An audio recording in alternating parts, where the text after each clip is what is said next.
for the poesis, the search for that moment. It doesn't matter whether that moment comes later. It's the absurdity of the search for me. That is the only reason why they will listen to you, I think. There is nothing else. Exactly, but there are also orthodoxies, no? Orthodoxies of thought, orthodoxies of, in the sense that if you have decided, or you have decided that civic space, civic action, political engagement, etc., is compartmentalized. That we believe that we will celebrate a triumph and belief and faith that we can speak, say, for Maoism, or we can speak for Kashmir.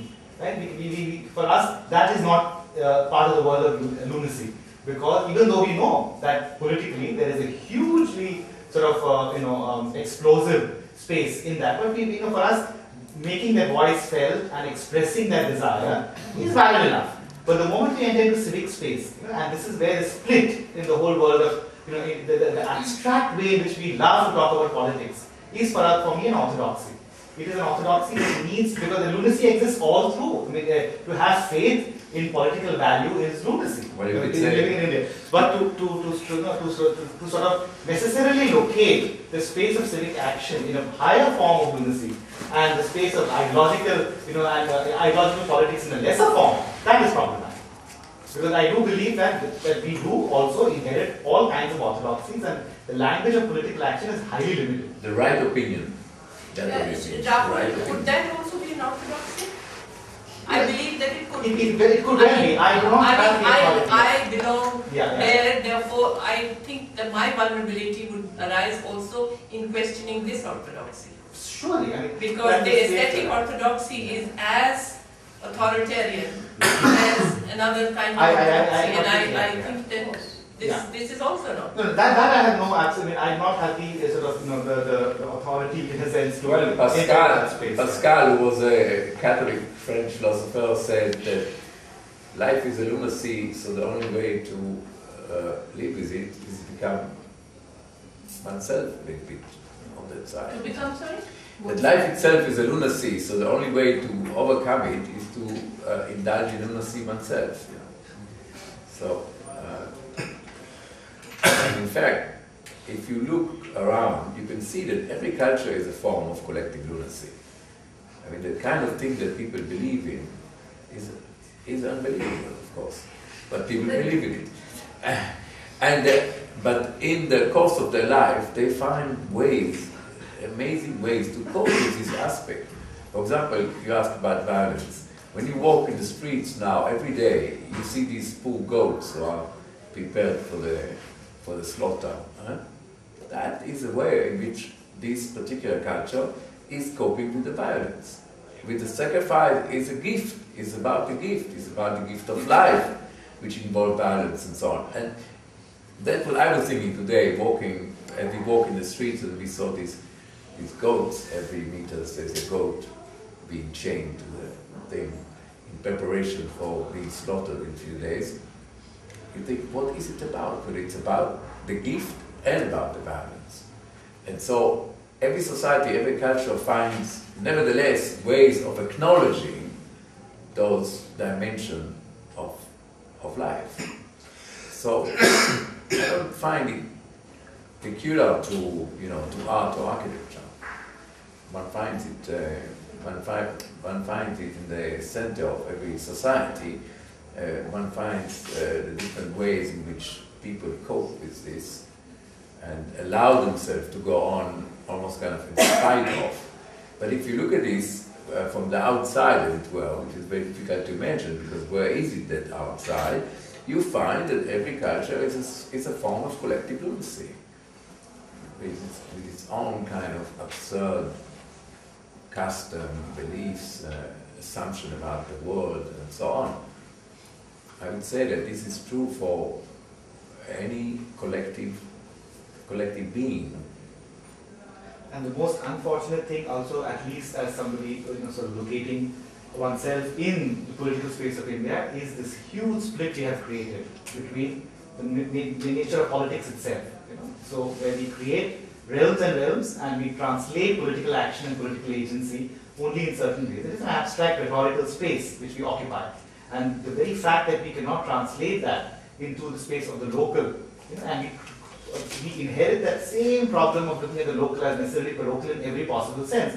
So much so that it is laughable. That the act of local activism is laughable. That is something which I find extremely problematic. Because and the thing is that they are connected. These two spaces are highly connected. You know, but this gift business is also very complicated. You see, somebody who is accustomed with unhappiness and absurdity of life or of inequality for a long period of time is going to relate to a gift very differently from the way you are relating to the gift that you are giving.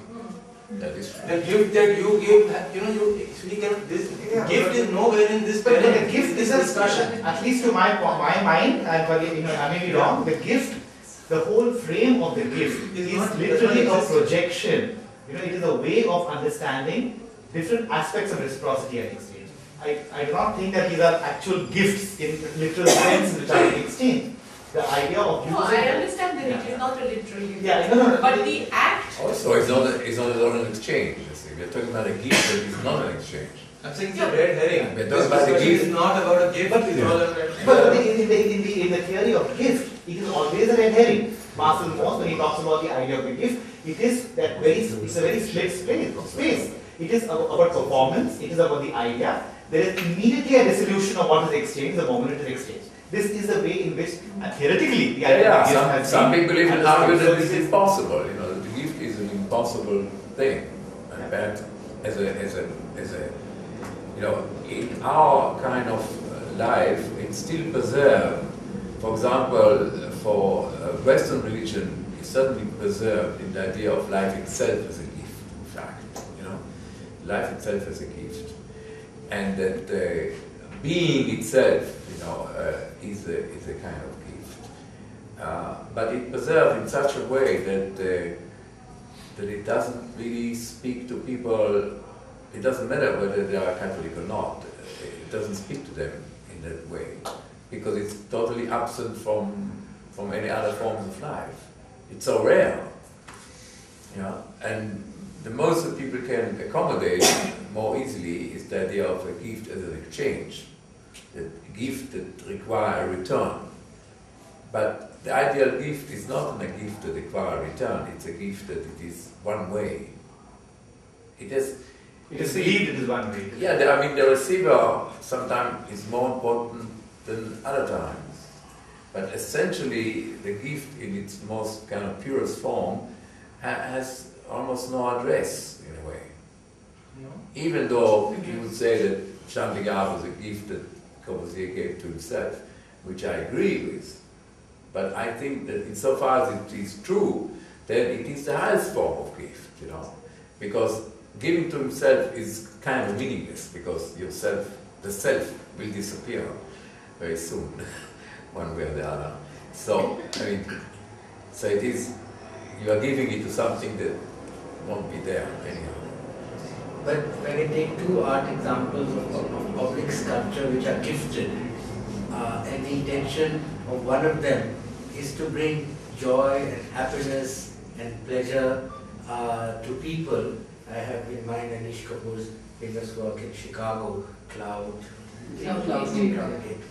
Then I've stood in front of it, and it's remarkable how the pleasure principle, etc. If you put a Richard Serra, which can be ominous, terrifying, authoritarian, I mean violent in some way, and you do not have the people or the public, you know, relating to it. They just are, you know, awestruck. So in Anish Kapoor's, there was an intention for the pleasure principle, for joy, beauty, you know, reflecting, refracting, all that. And so can you say that if the intention of the artist is to make people happy, and is not Richard Serra's interest to make them happy, he's giving them some other form of monumentality, then is there less violence in one and more in the other? I think there's. Do we differentiate?